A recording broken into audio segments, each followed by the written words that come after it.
Welcome to our Career Coach webinar, Best Practices for Hiring and Building Top Supply Chain Teams. My name is Dana Day, and I am the Manager of Member Relations at ASCM. Before we begin, I'd like to run through a few details. This presentation is being recorded, and it will be available at apix.org/careercoach. At the end of the presentation, we will have time for a question and answer session. If you look at the toolbar on your screen, you'll see a questions box. To ask your question at any time during the presentation, simply type it in the box and click send. And now it is my pleasure to introduce our speaker, Rodney Apple. Rodney is the founder and president of SCM Talent Group, LLC, a national supply chain recruiting and executive search firm that recruits across the end-to-end supply chain discipline. Rodney has specialized in professional and executive supply chain recruitment for 2 decades and has a wealth of knowledge and experiences that he generously shares with our ASCM audience. Everyone, please give a warm welcome to Rodney Apple. Rodney, you may begin. Thank you very much, Dana, and thanks to everyone that has joined the webinar today. This is an exciting topic. I know it's very popular as you get out to any supply chain trade show event. It's definitely one of the top 3 topics in terms of talent. So we're going to go ahead and get started.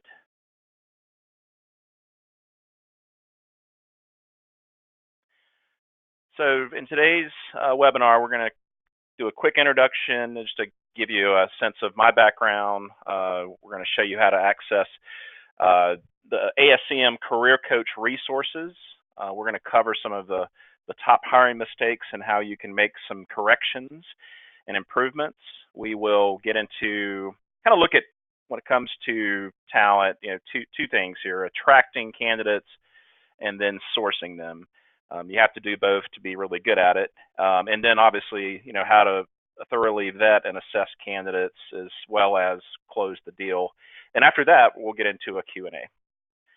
So just a quick introduction. Like Dana said, I've been in supply chain recruitment for going on 2 decades, specialized completely in end-to-end supply chain recruitment since 2001. That was when I was brought into the Home Depot when they were Fortune 13 to help recruit their very first supply chain department, VP of supply chain, director of supply chain, and about a dozen senior supply chain managers. Went on to lead all of the recruitment for the Home Depot's supply chain logistics organization.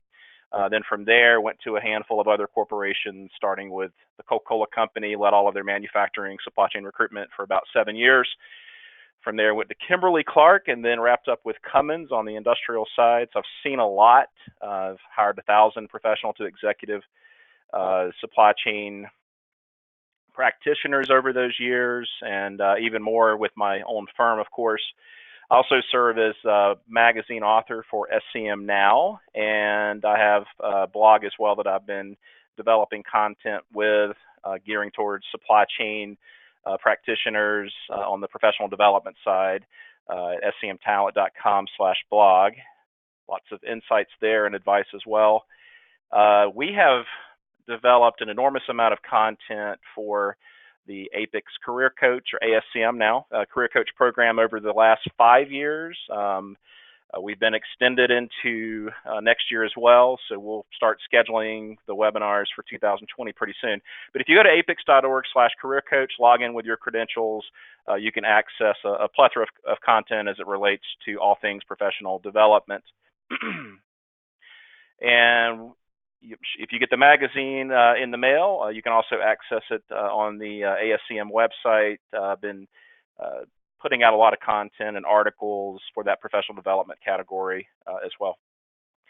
So let's get into some of the top hiring mistakes. And I'm just going to kind of rattle through these. We have a lot of companies approach us. They're typically experiencing pain as it relates to not being able to find the right talent for their job openings. I think I've just about seen it all, having worked on the inside, for a good 11 years with some large companies with very complex and dynamic supply chain organizations. And on the outside, we work across most major industries, from two-person startups all the way up to Fortune 15. So happy to share these insights and perspectives. But what we typically find, and I've seen this on the inside of some of the companies that I mentioned as well, it all comes back to having the right resources in place. That means the right people, having not just HR people that are also doing talent acquisition and recruiting. That doesn't typically lead to the best results. So it's very important, just like with any organization and any function, that you have great people that are doing this work. And I would emphasize great people as an A-level people that have supply chain knowledge, expertise. It is a very difficult, challenging, and complex field just to understand, mainly because every supply chain is unique. So it's important to have recruiters, sourcing professionals, and so forth on your team that know the subject matter, and that way they can articulate it to candidates and also assess them properly. The right number of people was important too. I've been in environments where it's do more with less. There's always cutbacks every year. And if you can imagine all the frustration that goes on as a candidate or job seeker, your resume goes into a black hole. Oftentimes, it's because on the other side of the fence, there's just not enough people, not enough human beings to do the work. That's why there's a lot of investment into systems that are, screening people for keywords and things like that. It's just because not many companies want to hire the right amount of people to do this job. Process. It's all about having a streamlined process. Try to avoid having too many touch points. Make sure you're allocating the administrative tasks to someone that does administrative work and so forth. And you want to focus on creating a very positive candidate experience. Systems. It's either lack of having the right system or over-reliance on the systems and removing that human element that we just covered. Outdated applicant tracking systems. I actually left a position because the system was so old and antiquated I could not work effectively. I was getting behind, and I was working not smarter, working a lot harder just because of the system. So the people, process, systems elements as it relates to talent acquisition is critical for success. Investing into building a solid world-class program that leverages many different sourcing channels, inbound, outbound tactics is what's critical. Many companies view recruiting as kind of a necessary evil. I'll share some stories on this later, but transactional, reactive approach, posting jobs, posting and praying, as I like to call it. The great companies out there, they view talent acquisition as a critical resource that adds value to the organization, helps to maintain a competitive advantage, and so forth. And they have a proactive stance, meaning that when they establish their resources, it's going to err on the side of proactive versus reactive. Underutilization or lack of having a solid employee referral program, either poor or just inadequate employer branding, that even extends through to job descriptions. Get out there on Indeed or any major job board, I guarantee you within 1 minute you can spot those poor job descriptions that have nothing but skills. They don't even articulate what the job is all about. You've got heavy reliance on job advertising. We call it in the recruiting industry post and pray. You post and hope the right person comes along. That rarely ever happens. Even at our firm today, we do not rely on job advertisements. A lack of direct sourcing. I like to, let's talk about strategic sourcing and procurement. Okay, there is a focus on the value-added work in procurement to identify the right suppliers and negotiate those long-term win-win contracts. If you equate that to recruitment, talent acquisition, it should be the same level of emphasis where you have a relentless focus on direct sourcing, aka poaching talent from your competitors. I've seen a big lack of this throughout my career. The great companies do it.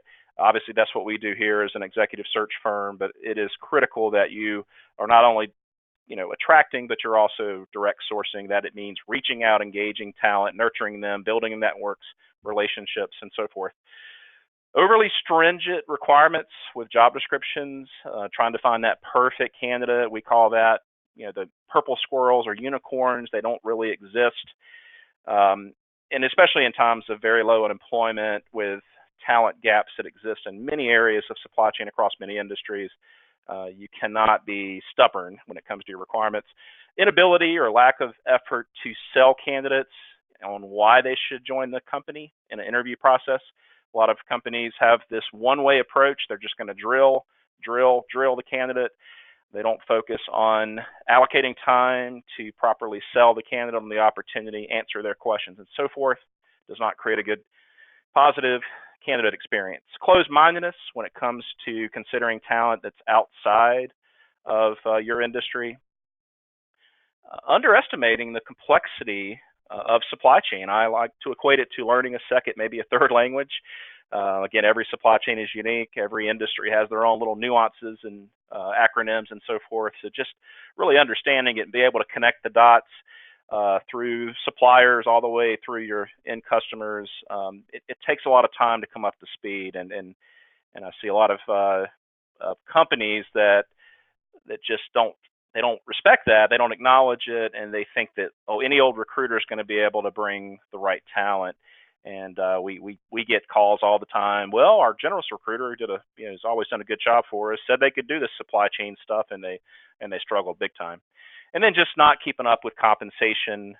There's been a steady rise of salaries and wages within supply chain, extending through operations, and we can, with Amazon and the explosion of e-commerce, distribution, warehousing, transportation, everything is in high demand right now as it relates to supply chain talent. So you got to keep up when it comes to compensation and benefits. And if you don't, you're going to lose your candidates, employees to competitors. So from a high level, how to course correct, I think it starts with understanding. And I like to equate this, if you think about sales and operations planning. You've got demand planning and forecasting, trying to figure out how many products down to the SKU level that you're going to sell and so forth. And then you put the right resources in place to satisfy that demand as it relates to either manufacturing or procurement and whatnot. And so you've got to ensure that you got to have a handle on workforce planning and understanding the business needs as it relates to hiring and so forth. I'm going to get into some details on each of these here in just a bit. Make sure you leverage that workforce planning, aka talent forecast, to determine the right level of resources as it relates to people, process, systems, tools, and so forth. Making sure you're investing into employer branding. This is basically marketing for your opportunities within your supply chain. That is how you attract the right talent. Utilizing not just one source, such as job postings, but many sources. I like to use the term omni-channel when I speak to our clients. Where do you find candidates? Well, we have an omni-channel process. We are going to basically uncover every stone out there until we find the right talent. And so you have to have those sources in place where supply chain folks are hanging out and know how to engage them, how to market them, how to assess them, and so forth. Maintaining a degree of flexibility with job requirements. We touched on that earlier. I've worked with plenty of companies that just want to hold out and wait for that perfect candidate. By the time I've seen jobs that have birthdays, 12 months, that are still open because the hiring manager insists on having X, Y, Z. They could have trained that person up by the time that job hit that birthday date. Keeping up with compensation, wages, they are advancing and increasing, and so you got to make sure you do that. Continuously improving the end-to-end hiring process, leaning it out, if you will. Having a solid employee referral program that generates great referrals for the company is imperative these days. And then, always having a contingent plan. If you can't fill things internally, it doesn't hurt to have some external resources aligned that can help you fill those most critical and urgent positions. So we're going to start with how do you attract candidates to your organization, and then we're going to follow that up with how do you, what are some ways you can, find and identify candidates for your company. And if you're on the call, let's say you're not in recruiting, a lot of this is going to come down to talent acquisition, but you got to be thinking is the talent gaps get worse? They're predicted to. I like to think that everybody in the organization needs to be involved. Obviously, you're involved in hiring, but there's a lot of things you can do within the company if you work in supply chain as it relates to the recruiting side, and at least engaging with candidates, sharing job profiles and things like that. So we talked about workforce planning. I remember when I was at Coca-Cola, they came to us. I really, I thought we had experts in the company that did this, but they ended up delegating this to the talent acquisition team. So I actually lived it and breathed it, and it was a very fascinating exercise to go through. But basically, you get all of your key stakeholders involved. You do this across the whole enterprise, but I'm going to just relate this to supply chain. So you want to get the right executives together, HR business partners, your corporate recruiter, and so forth. And basically, you want to get a comprehensive understanding of, what are our short-term, long-term business goals and objectives. Looking at your hiring trends and patterns, where have we had attrition, how are we doing on the recruiting side, time to fill metrics, things like that, succession planning efforts. Do you know who's going to replace your chief supply chain officer? Are you working on developing those next layers to succeed these executives and so forth? You also want to understand strategic business initiatives that might entail, merger, acquisition, divestment that can impact your talent needs. Future hiring initiatives. Are we going to outsource our manufacturing to a contract manufacturer, distribution to a 3PL? You need to kind of understand those things because obviously that can impact the resources that you need to fill your hiring demands. And again, I like to look at this as kind of that S&OP process where you use these demand signals, if you will, to kind of figure out the forecast for your hiring needs, and then from there you align the right resources behind that. As part of the study, we conducted a SWOT analysis, basically understanding what are our strengths as an organization, weaknesses, opportunities, and threats. You're going to do this across each area of your supply chain, factoring in the operations as well. What's our growth trajectory? Let's look at our attrition rates by job function and job family. Understanding also why are people leaving the company. Those exit interviews are very critical to understand those data points. Mergers, acquisitions, divestitures on the horizon that might impact the workforce. What are some of the strategic hiring initiatives underway? Opening, closing, consolidating, outsourcing any operations. Do we understand how many people are going to be retiring in the next few years? And then are there any gaps in the succession plan, and how are we going to address and close said gaps? Once you understand this, you have some very rich data that you can take and then make sure you deploy the right level of resources, or it could be just optimizing the teams that you have in place. Again, looking at the all-important people aspect, the process, as well as your systems. And then from there, you're going to establish a baseline. If you're in retail, obviously you're going to have some seasonality. You see that in other industries as well. So you want to factor that into, and with record unemployment and talent gaps existing throughout supply chain, I'm going to suggest, strongly encourage, that you have your baseline resources set to proactive versus reactive. There is nothing worse, and I've lived this in my corporate days, than when I came into, I'll just say, a large beverage company. There were 3 people doing that job in terms of supply chain recruitment. A couple people left. I inherited the work. For a Fortune 150 company, I was doing it all, 22 factories. Guess what? I was very reactive. Squeaky wheel gets the oil. That's how reactive it was. I'd always have 30, 40, 50 openings, and you just work your tail off and you try to keep your head above the water. That is not a good place to be in. You want to have the right resources. So again, think about procurement and strategic sourcing. Hey, procurement manager, I need you to focus on sourcing. Well, they're drowning on the operations tactical side. You need to separate that strategic sourcing from procurement. Think about that as it relates to talent acquisition as well. Make sure you've got the right people in place that can do that critical work as it relates to sourcing and engaging candidates. You want to always focus on tweaking that workforce plan, routinely get together. It's just like you would do in your S&OP cadence meetings, where you get together and review the forecast. Supply talks about how they executed on it. What was the forecast accuracy? It's never going to be perfect, and you just continue to tweak as your business evolves and has ebbs and flows. Very important. Identify any problems and any gaps, and always focus on correcting those critical gaps, corrective action plans, if you will. And you want to make sure you are continuously improving. At Coca-Cola, when I was there, we had a continuous improvement was so successful, they started deploying people out into the business functions. So HR had its own continuous improvement leader, and I remember someone coming in that was assigned to us in talent acquisition, and we worked on some continuous improvement projects. Very powerful, and I would encourage any company to take that lens, if you will, to kind of assess, identify gaps, put in corrective action plans, and just continue to move that needle forward. It could be maybe we need to, hey, the business is taking a downturn or the economy, and we might want to contract our internal recruiting team. Could be adding additional external sources.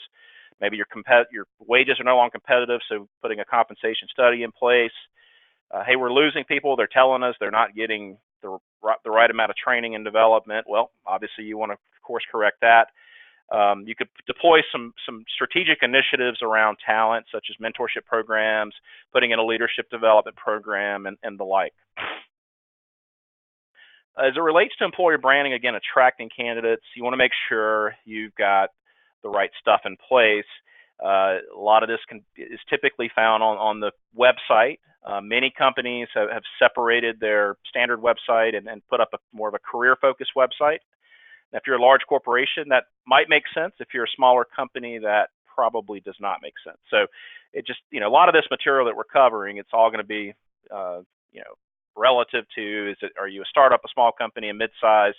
That's the level of resources you're going to need. It's just going to be dictated by your unique situation as it relates to company size and so forth. So just bear that in mind. This is not a one-size-fits-all solution. These are just solutions that you might want to be thinking about deploying if you don't have them in place already, and especially if you're having difficulties finding talent. But make sure your career branding materials cover, obviously, the organization, where you've been, where you're at today, where you're trying to grow towards, the mission statement, the core values that you want your employees to have and believe in and support, the history, as we talked about, culture, supply chain overview. Lay out the context. Hey, we have put a map of where your factories are at, distribution centers. You'll want to showcase that supply chain and what the career paths entail, and especially, last but not least, the benefits of working for the company and what you can gain as an employee within the supply chain organization. We put a little bit of a GIF there that just showcases some of the things that we have on our own career site. We're a small boutique firm, and we've got a picture there. We got Sierra Nevada in our background here in Asheville. We've got a video there of why work for us, our values, some of the benefits that we offer. And, if you're not familiar with Asheville, we talk about that. And then we make a call to action at the end, making it super easy to search our opportunities and to upload your resume. And we're a small company, and I see many larger companies that don't have anything like this in place, and that's just a shame. Guess what, though? If you're a candidate looking at that career site, trying to find out, hey, what's it like to work there, and all you see is information on product services, well, you may not have that level of interest. So things that you can consider, and again, if you're a supply chain professional, you'd be thinking, why is this important to me? Well, this is information that you can pass along, to the leaders in your company, the HR leaders and so forth, and say, hey, we need to get with the program here. We're not doing near enough to attract candidates to our organization. So first of all, make it easy to find the career section of your website. It blows me away when companies reach out to us, or I'm researching companies and I'm trying to find the job listings or careers page, and it's buried somewhere in the navigation, or worse, it's at the very bottom of the website. People are the most important resource within any company, and wouldn't you think it would be important to emphasize that, highlight that at the top of the website? Absolutely. You want to answer that critical question, why should I work for you? So detail the why, focus on the benefits. Don't just talk about we do this, we do that. I like to use you when I write job descriptions, when I write copy for our website. You will get the chance to do this. You will be able to move across our supply chain organization, highlight those benefits and speak to that audience that you're trying to attract. Collaborate. You probably have a marketing person, maybe a web design person or agency. Collaborate with them. This stuff is marketing, and get them to help to write attractive, compelling copy that motivates the right candidates to engage and to apply. Provide testimonials. We recommend embedding videos.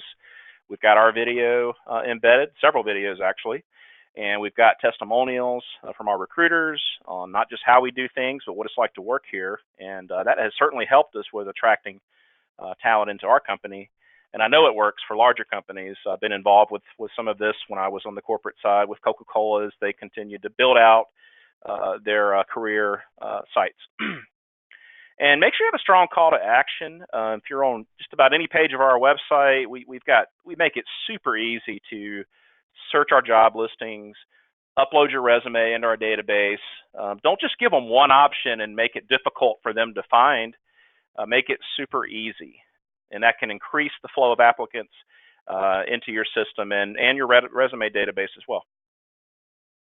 A word about job descriptions, and it's just to my amazement, I still see lackluster job descriptions. They're skills infested, and they reek of, hey, it's what's in it for me is the company. What's in it for me? Here's what I want. Here's what I need. That doesn't work. You have to focus on the individual that you're trying to attract. Again, you versus we is very powerful. You will get a chance to do this. You'll lead our organization as we go through a supply chain transformation. Lay out those benefits and key selling points. Very important. You want to emphasize the following attributes. I like to start out with a strategic purpose of the position. What is the core essence of this role? What problem is it going to solve? What initiative is it going to lead? And that needs to be authored by the hiring manager as opposed to someone sitting in HR or recruiting. The hiring manager is going to know what he or she needs best and should absolutely be involved at a minimum with putting this paragraph together. It's going to sit at the top of the job description. It's the first thing folks are going to read. And if it's not compelling, it's not attractive, and it just has two sentences, it's not going to compel top talent to apply. Detailing the reporting structure, who's the position to report into, the team size is important. Many companies omit that, and you have no idea if it's an individual contributor or if it's leading a team of 500. Tell the company story. Job description you should focus on the storytelling. Here's our history. Here's all the exciting things that we've been through. Here's what we're trying to do tomorrow. Incorporate what's unique about us in terms of the value proposition that we offer, our core values, our growth plans, the fun things involved with working there, and so forth. As it relates to kind of the key objectives, deliverables, which I think is critical for any job description, and you want to rank those most important to least important. That's the next thing they're going to really read is, after understanding the company and the main essence of the role is, what is the meat? What am I going to be tackling? Make sure you list those out. Provide some basic context so supply chain professionals can understand the lay of the land. What's the operational footprint? What are some of the pain points that we're going through? Be honest, be transparent. Don't paint the rosy picture with everything. Supply chain folks like to solve problems, so make sure you address those. Again, focus on how the role will benefit the individual's career. That is so important. So speak to the career paths, the types of training development they're going to get, overseas travel, things like that. Make sure you highlight your benefits, healthcare, perks, address travel, and other miscellaneous details. And then on the job requirements, you can see I have this last. Many companies focus on just describing what they want. Try not to overdo it here. You don't need to have 20 bullet points articulating this perfect candidate, purple squirrel, unicorn that does not exist. What are the must-have requirements? Keep it to 5, give or take. If a degree is absolutely required, make that a requirement. If you have flexibility, put that under preferred qualifications. Try not to have must-have 5 or must-have 7.8 years of experience doing X and Y in our industry. Come on, there's plenty of people out there that are let's call it younger or less years of experience that might be doing that job somewhere else because some other company took a chance on them and focused on developing them. So these arbitrary skills, I've never agreed with them. They're typically put together by someone in compensation. No offense to folks in compensation, but let's err on the side of flexibility here and not make it overly stringent when it comes to the requirements.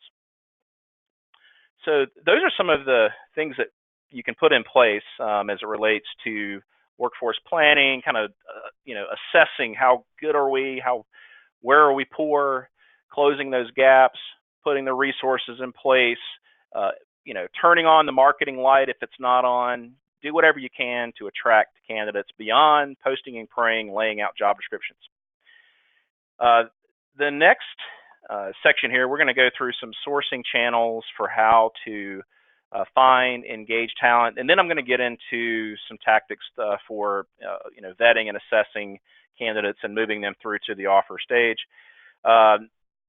The obvious here is having a college recruiting program, and I encourage every company. You may not be at a size where you would need a full-time person to do this, like a college recruiter. Obviously, large corporations are going to have these teams in place or these individuals, but if you don't have the means or justification to have someone that's dedicated to this, at least put a team together of professionals in your supply chain. If they went to school with the companies that you're targeting, even better, and get them involved from the recruiting perspective.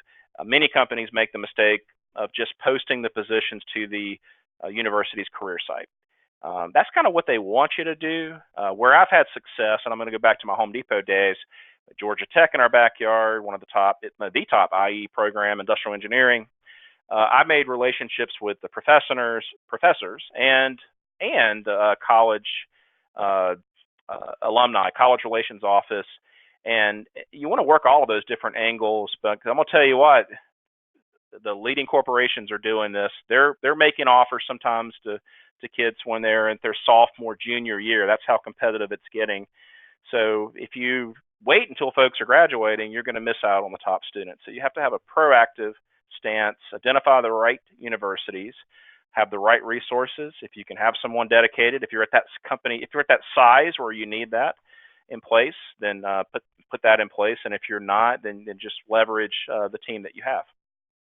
And then focus on building those relationships. So those professors are going to refer their top students to you. That's where you want to get to if you can do that. And then obviously you can direct source these candidates as well while they're in school. Most students know nowadays that you need to have a LinkedIn profile while you're in school. Go ahead and start building out that network. So there's no rules against engaging candidates. No university can prevent you from doing that. The next one is is developing, if you don't have one, or optimizing your employee referral program. I have seen some great referral programs in my years where most of the hires are coming from that source. That's where you want to be. It's always nice to have that referral. People typically will vouch for someone, and that's better than it's the likelihood of them working out tends to be a bit higher in terms of the success rate. I think it's important to have that executive sponsorship. I think it's important to have the HR business partners, obviously, and recruiters that are really driving that process. You want to get into a position where you are proactively soliciting referrals within the supply chain organization. I go back to my Home Depot days in the early 2000s. The SVP said, "Rodney, I want you to move your office from the bottom of the compound, of the complex, if you will, and come up to our level, and I want you to sit. I've got an office for you. I want you to sit here amongst my team. I want you to come to my weekly meetings and give us an update on recruiting. We're going to give you an update on what's coming down the pipe." And I tell you what, best thing that ever happened to me, my learning of supply chain accelerated tremendously. I built relationships across those 2 floors with hundreds of people. And I knew where people came from after I started recruiting them. I would walk down the halls, hey, open up your Rolodex, if you will. Nowadays, that term is your cell phone. And give me the name of so-and-so that handled this at your former employer. And I'd sit there and just get names, numbers, get back to my desk, start calling. That's how I did most of my recruiting back in the day. So make it easy for your organization to have exposure to the job postings, make it highly visible, and enable it so they can share it across their networks, whether it's email or social and whatnot. There are some systems like JobVite, for example, that can automate this process and then provide some incentives to help drive participation and the results as well. I'm not going to dive too deep into this. I've been using LinkedIn since it started, and I've been with companies that just, we're not going to pay for that LinkedIn, that fancy LinkedIn recruiter license. So this goes back to putting the right resources in place. We've gotten such a massive return on our investment with LinkedIn Recruiter. We're on the third applicant tracking system in 7 years. I'm a big proponent of always uncovering the best tools that are out there, the best systems, and you as an employer, you have to do that as well, because it's all about having the right tools to identify talent, engage them, nurture them, and to build those networks and relationships. You have to have the tools of the trade. So I'm not going to cover all the bullet points here, just so we can cover some other topics. Posting on job boards, obviously, I'm not a huge fan of it, but in a way, it's something that you kind of have to do. There are some positive benefits to it. Sometimes you do get lucky. In my corporate days, a lot of people thought, oh, you worked at Home Depot, Coke, Kimberly-Clark, big brands, everybody loves them. You get so many great applicants, and they're going to be, you don't have to do any recruiting, and I just laugh and say that's not the case. I had to direct source, 80-90% of the time and go out and find the right candidates. But as we posted jobs, we get hundreds of applicants. They go into our central database. It was an extremely rich resource to leverage for sourcing purposes. So if you are going to post, make sure you're posting in places where supply chain folks are going to hang out. Now that could be LinkedIn groups on that are focused on supply chain. It could be jobs in logistics, supply chain jobs, things like that. ASCM obviously has a job board. They're going to be that niche board, and you're going to have better success if you post there as opposed to the generalist boards. The names, I don't need to mention them. Another great resource is looking down at the chapter level. Most of them have a section where you can post your jobs. To the chapter level, that's going to get a lot of exposure by folks that belong to the chapter, whether it's ASCM or others.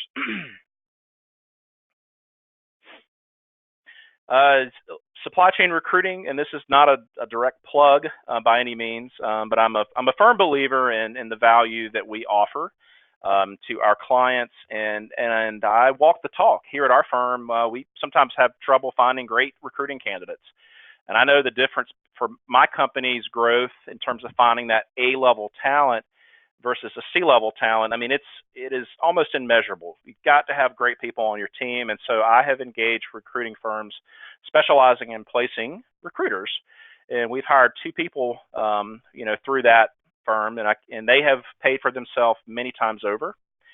I have placed many, many people throughout my career in supply chain, and supply chain is all about adding value. If you get an A player, guess what? That individual is going to pay for that recruiting fee. And they're also probably going to pay for their salary compensation several times over in the first year. I've seen it happen many, many times. So just if you do decide to go in this direction, obviously you want to do your homework, getting onto LinkedIn, looking at the person's profile. Do they have testimonials? Have they been in the space for a while? Do they get this complex subject matter? I think that's important to have that understanding of supply chain to ensure success, and even looking for folks that may align with your industry, or maybe it's a geographical area. That's the thing about recruiters. Many specialize by a function or an industry or a certain job level. Maybe it's a certain geographic region.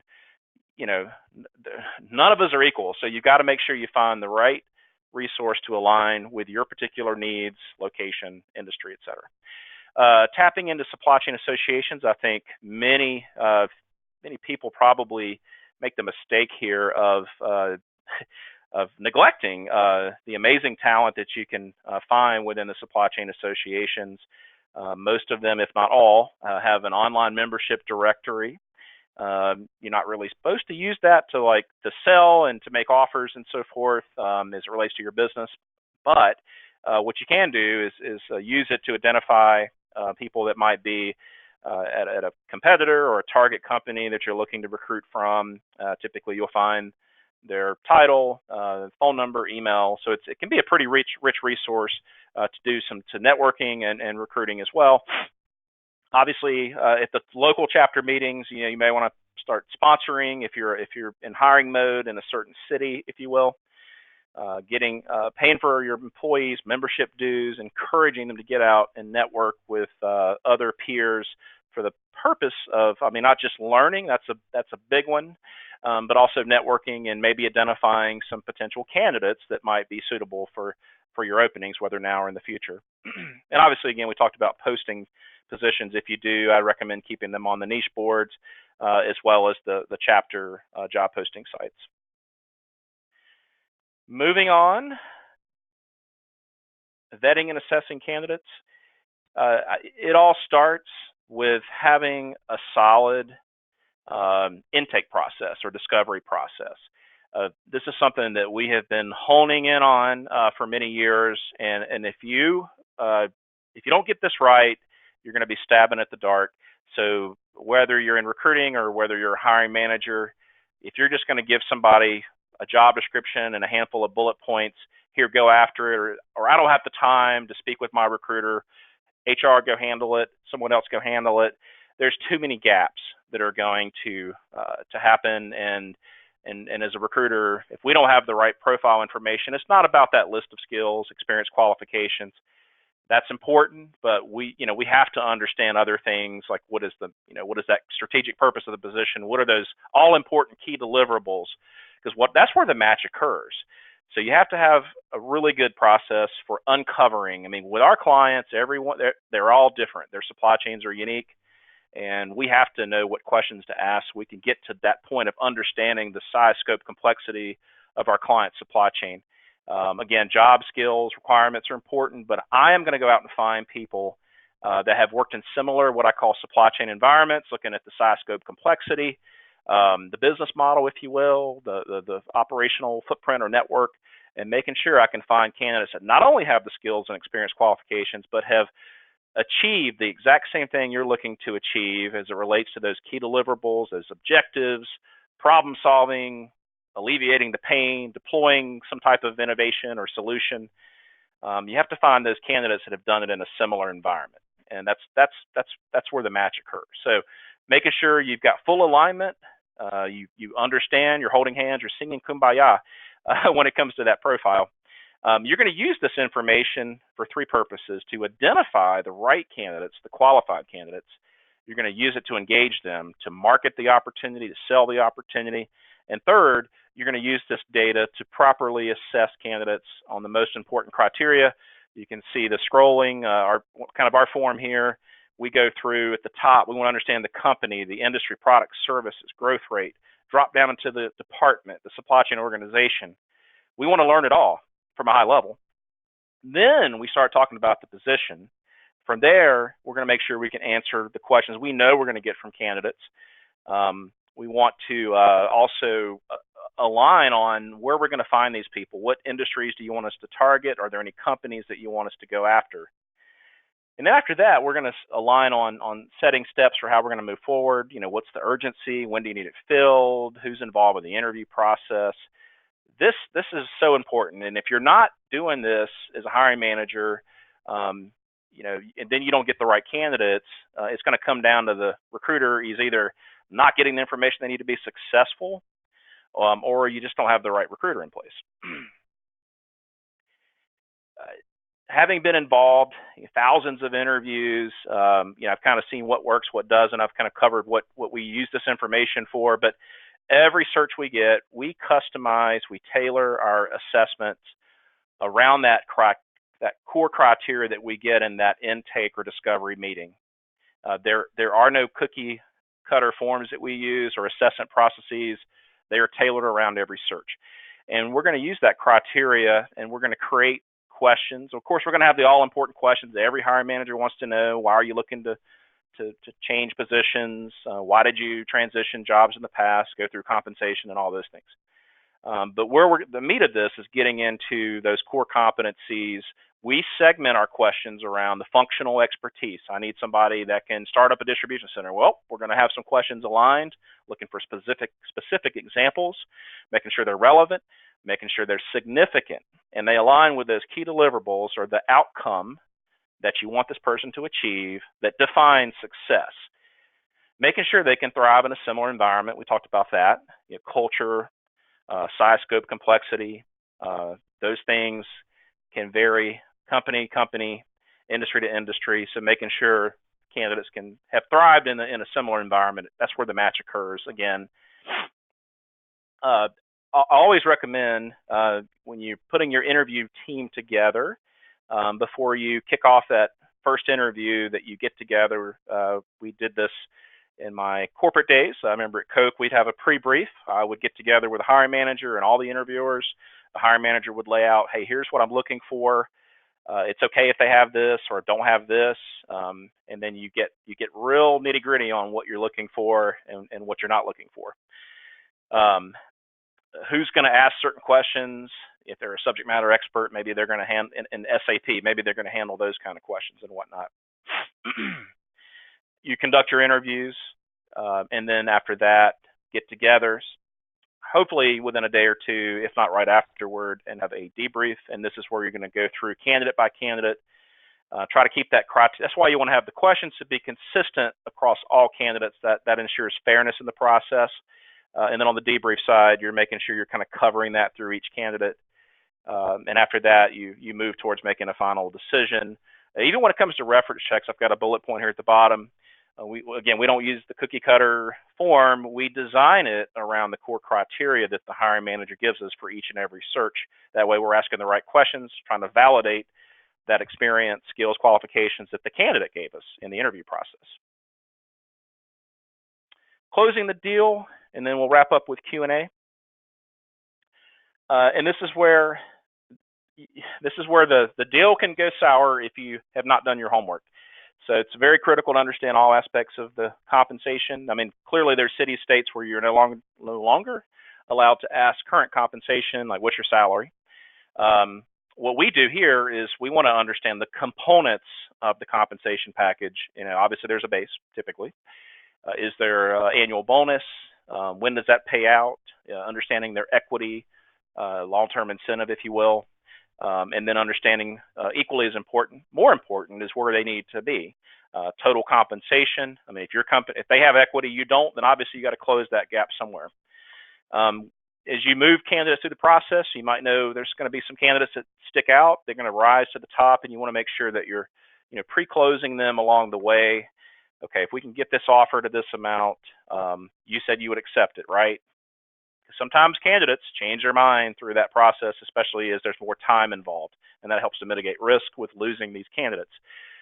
You want to understand, the hiring manager's limitations, and be able to serve in an advisory capacity. Pushback is necessary. Develop what-if scenarios, contingency plans. Don't just like if you're in procurement and your job is to negotiate, you're not just going to come in with one option. You're going to have a plan B, C, and D. Make sure you understand the candidate's motivations. It may not be salary. It may not be the most important thing. What else do they need? Okay, 3 weeks of vacation instead of 2. Okay, we can make that happen. Maybe we do a 6-month review. If we can't get you to where you need to be in the front end, would you entertain a 6-month review so we can increase your compensation at that point based on hitting some targets?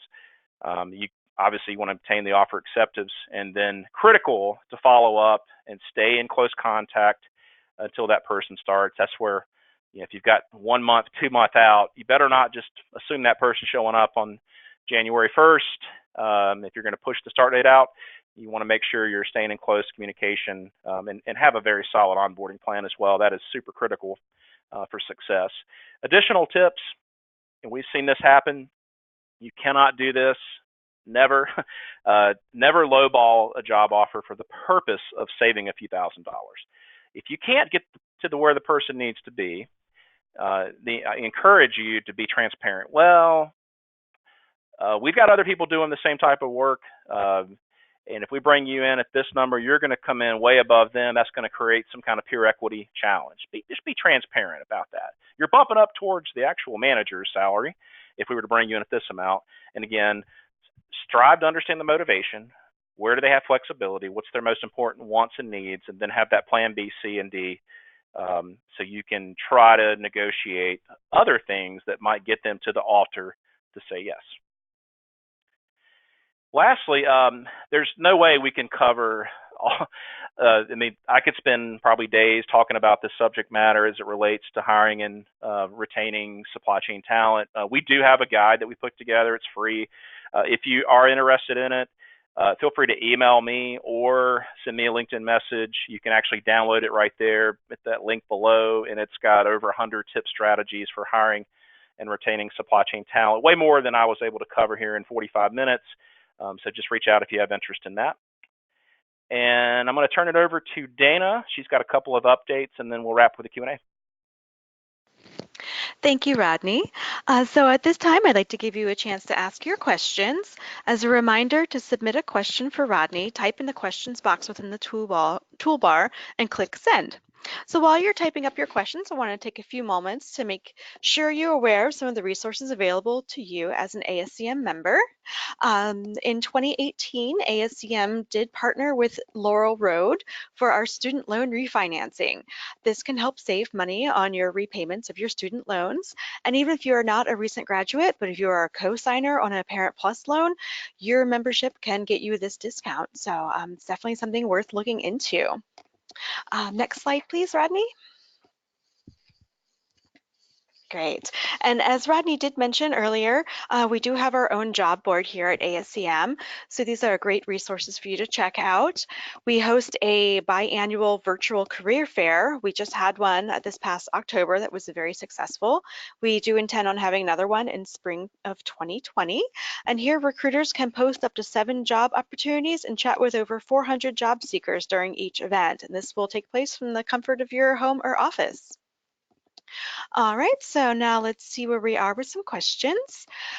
One listener is asking, what are some common mistakes you see candidates make when going through the job search process? Yep. So that's obviously on the candidate side. Yeah, I think it's important to understand, the things I just spoke about. A lot of that is on the employer side. So I think the more you can arm yourself with that knowledge of how things really work inside of most companies, a lot of them are just under-tapped and under-resourced, and so the key thing that most candidates make is going back to that posting and praying comment. So not having a job search strategy, not having something down in writing, not treating it like a project.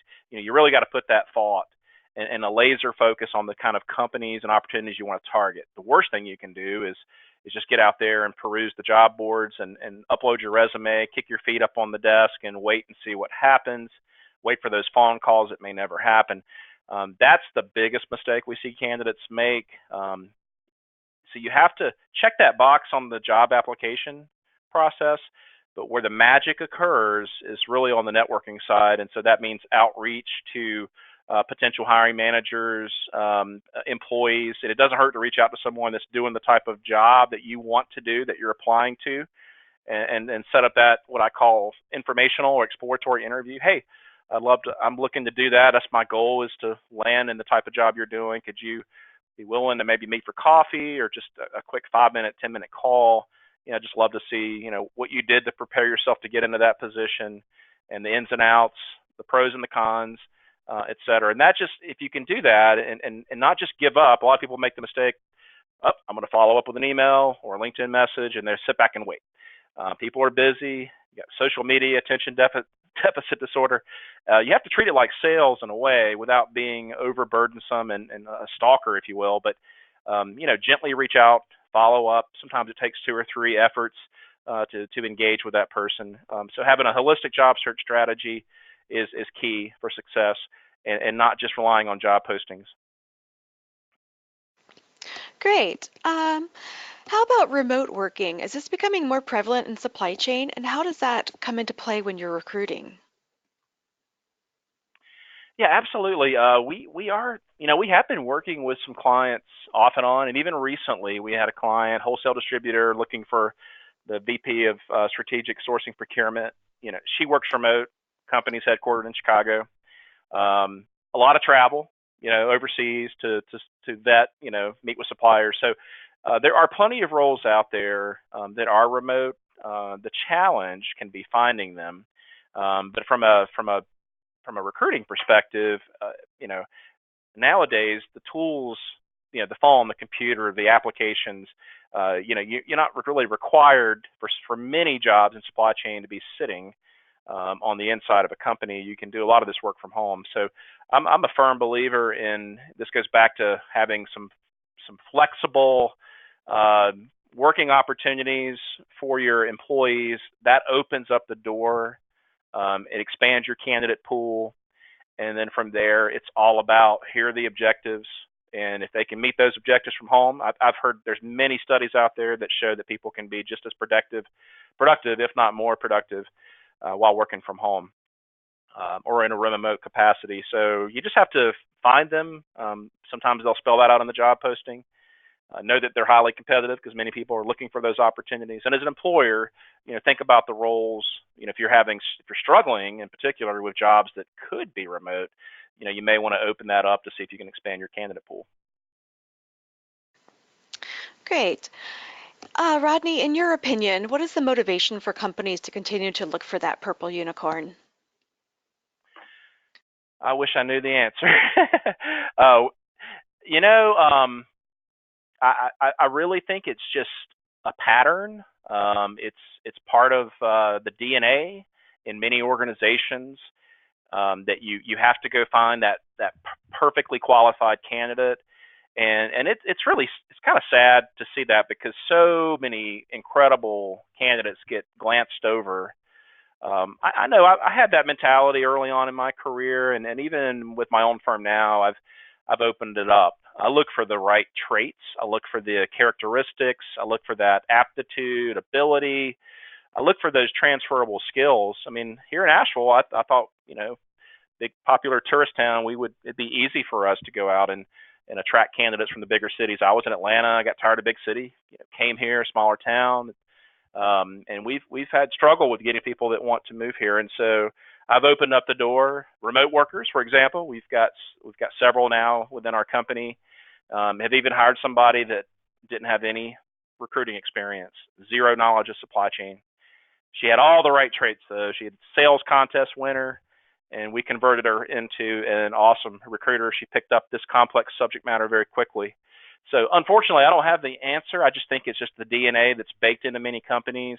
And I'm gonna tell you what, though, those are the companies that probably are the ones that are screaming and struggling the most, because they've got all these crazy requirements that hardly anyone is going to meet. And uh, you know, I go back to the basics. Let's look at those key traits that you must have to be successful.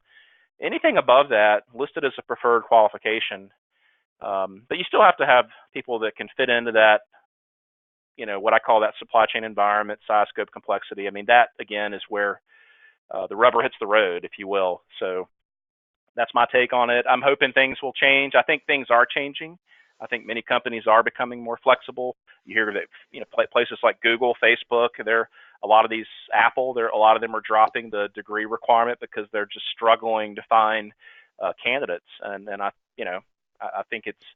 I think only the company can make that decision, and then that comes down to, are you able to fill your positions in a timely manner when you have such stringent requirements? If you're doing a good job there, then good for you. And then if you're struggling, you probably want to let loose and relax some of the requirements, and err on the side of flexibility and finding that A player that you can quickly develop and get up to speed. Great. Thanks, Rodney. And that actually is all the time we have today. So I'd like to thank you all for attending. I'd like to thank our speaker, Rodney Apple. If you found this webinar to be beneficial, please be sure to keep an eye out for future webinars on the online events page of the ASCM website. So this concludes today's webinar. Have a nice day.